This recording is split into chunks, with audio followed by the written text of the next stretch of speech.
Hi, it's Steve. Today we're going to show you how to change the control knob on your washer. On certain models of washers, a control knob is used to select the cycles, and because it gets turned a lot, it's possible that you may break the hub off it.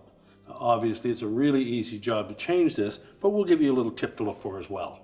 Now, to change the knob on this washer, we simply need to pull the old one off, and if it's stuck on there, just take a small flat blade screwdriver and gently go in between the skirt of that knob and the face panel and just pry it off.